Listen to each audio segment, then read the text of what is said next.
जदीद मगरबी तहजीब और सूदी मईशत के आज तक के काबिल नफरत अफराद में से हिटलर का नाम सर फहरिस्त है। गुज़श्ता 100 सालों में किसी एक फ़र्द, उसके नज़रिए और पार्टी को इस कदर शदीद नफरत का सामना नहीं करना पड़ा। यहाँ तक कि हिटलर ने यहूदियों के खिलाफ जो इक़दामात उठाए उनके लिए बाकायदा एक इस्तिलाह होलोकॉस्ट तख्लीक की गई, जिसका लफ्ज़ी तर्जुमा यह है कि एक ऐसी तबाही या कत्लेआम जो पूरी आबादी की सतह पर किया जाए। आज ये इस्तिलाह सिर्फ और सिर्फ हिटलर के हाथों यहूदियों के कत्लेआम के लिए मखसूस कर दी गई है। अमरीका के दारुल हुकूमत वाशिंगटन में इस नाम से एक बहुत बड़ा म्यूजियम कायम है, जिसमें हिटलर के हाथों यहूदियों पर जो मजालिम ढाए गए उनकी तस्वीर और दीगर नवादिरात को जमा किया गया है। जिस किसी को जालिम और नजरियाती तौर पर सख्त गिर कहना हो उसे फाशिस्ट कहा जाता है, और जिस गिरोह को मतून और मलून ठहराना हो उसे नाजी कहकर पुकारा जाता है। होलोकॉस्ट के बारे में जंग अजीम दोयम के बाद जो कुछ दुनिया को बताया गया और यहूदियों पर जो जुल्म की दास्तानें बयान की गईं, लिखी गईं या फिल्माई गईं, उन्हें हरफ आखिर तस्वुर किया जाता है। और आज अमरीका और कनाडा के अलावा यूरोप के तमाम ममालिक में होलोकॉस्ट पर बात करना, उसके बारे में असर-ए-नौ तहकीक करना या उसकी हकीकत का खोज लगाना सब के सब काबिल ताज़ीर जराइम हैं, जिनकी बाकायदा सजाएं मुकर्रर हैं। मकसद सिर्फ एक है कि कहीं असर-ए-नौ तहकीक के नतीजे में हिटलर की कोई खूबी या नेक नामी सामने ना आ जाए, या फिर कहीं इस हकीकत से पर्दा न उठ जाए कि हिटलर ने तो इतने मजालिम नहीं किए थे और ये महज एक यहूदी प्रोपोगेंडा है। इस कदर नफरत और इस नफरत के तहफ़्फ़ुज़ के लिए कानून साजी हिटलर के सिवा किसी और शख्सियत के हिस्से में नहीं आई। हिटलर के नाकाबिले माफ़ी जराइम कौन से हैं? अगर सिर्फ यहूदियों का कत्लेआम ही उसके फ़र्द जुर्म में है तो ये जुर्म तो 2000 साल तारीख में बार बार हुआ और हिटलर से कहीं ज्यादा शिद्दत से हुआ। कोज़ाकों ने अपने जालिम रहनुमा बोरिस कोज़ाक की सरबराही में जब 1648 में पोलैंड और यूक्रेन पर कब्जा किया तो 300 यहूदी आबादियों को इंतहाई जुल्म और बर्बरियत से तहत किया गया। यहूदियों को राइफलें पकड़ाकर एक दूसरे पर फायर करवाया गया। लाखों औरतें और बच्चे जो बाकी रह गए थे, एक बहुत बड़ी कब्र हर आबादी में खोदी गई और उसमें उनको जिंदा दफन कर दिया गया। इसी तरह जब मुस्लिम स्पेन पर 1492 में फर्डिनेंड और इजाबेला ने कब्जा किया तो उन पर तशद्दुद की स्याह रात छा गई। जो 70,000 यहूदी खौफ से ईसाई हो गए, उन्हें रोजाना जबरदस्ती सुअर का गोश्त खाने और हफ्ते के दिन कारोबार करने का कहा गया। स्पेन पर ढाए गए इन मजालिम के पीछे यूरोप में यहूदियों से नफरत की एक तारीख थी। जलावतनियों के सिलसिले में यहूदी 1421 में वियना और लिंज से निकाले गए,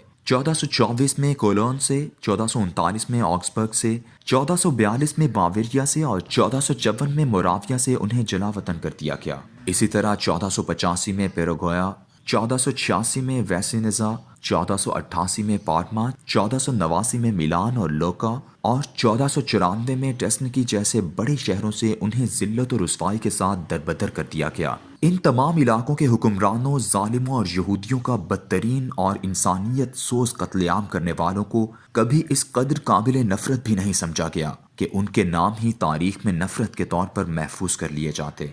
लेकिन हिटलर आज तक नफरत की अलामत है। उसका नजरिया और उसकी पार्टी बदतरीन तारीखी तासुब का मुसलसल शिकार है। हिटलर दरअसल तारीख इंसानी के उस मोड़ पर नुमदार हुआ जब जंग अजीम अव्वल में इत्तेहादी अफवाज ने गैर मामूली कामयाबी हासिल की थी, जिसके नतीजे में इस दुनिया में एक अजीम मंसूबे के तहत सूदी दज्जाली मगरबी तहजीब का जन्म हो रहा था। कौमी रियासतें, पासपोर्ट, वीज़ा, रेगुलेशन, जमहूरियत, बैंक, कागजी करेंसी, तहरीक निस्वा, फैशन और फहाशी और ऐसे बेशुमार तसव्वुरात अमली शक्ल इख्तियार कर रहे थे।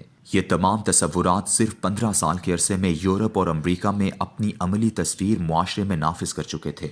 ऐसे में 30 जनवरी 1933 में शिकस्त खुर्दा जर्मनी के शहर बर्लिन में एडोल्फ हिटलर ने चांसलर का हल्फ उठाया। बर्लिन शहर उस वक्त इस नई जन्म लेने वाली मगरबी तहजीब का मरकज तस्वुर किया जाता था। उसे 20 की दहाई से दुनिया का जिनसी मरकज, सेक्स कैपिटल कहा जाता था। हजारों तवाइफों के अड्डे थे जिनमें लाखों तवाइफें थीं, जुए खाने, हम जिन्स परस्ती के ठिकाने, गरज ऐसा सब कुछ वहाँ मौजूद था जो जिनसी आज़ादी के नाम पर तलब किया जा सकता है। हिटलर का सबसे बड़ा तारीखी जुर्म ये था कि उसने इस फहाशी और यानी के गर्द बर्लिन को पाक साफ करने का ऐलान किया। उसने कहा कि ये लाखों तवाइफें जर्मनी की तबाही का रास्ता हैं। ان کے ذریعے لوگوں میں آتش اور سوزاک جیسی امراض پھیلتی ہیں جنہیں ہٹلر جنسی طاعون کا نام دیتا تھا۔ برلن کے اس جنسی بازار اور جوئے کے مراکز کا سارا کاروبار یہودیوں کے ہاتھوں میں تھا۔ ہٹلر نے اقتدار سنبھالتے ہی پہلا قانون یہ جاری کیا کہ فحش فلموں، جسم فروشی، ہم جنس پرستی، کسینو اور اس سے منسلک ہر قسم کے کاروبار پر پابندی ہوگی۔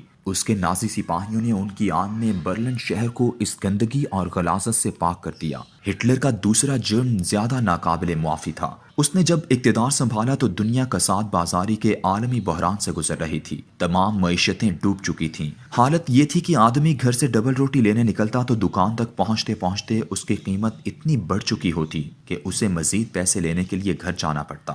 جرمنی میں سود کا کاروبار عروج پر تھا جسے یہودی کنٹرول کرتے تھے۔ یہ خود ایک دوسرے کو سود کے بغیر قرض دیتے لیکن باقی لوگوں کا سود کے ذریعے خون چوستے، اور جو انہوں نے جرمنی کی معیشت کو تباہ کر کے رکھ دیا تھا اور انہوں نے پوری معیشت پر قبضہ کر رکھا تھا۔ ہٹلر نے فوراً سود پر پابندی لگا دی۔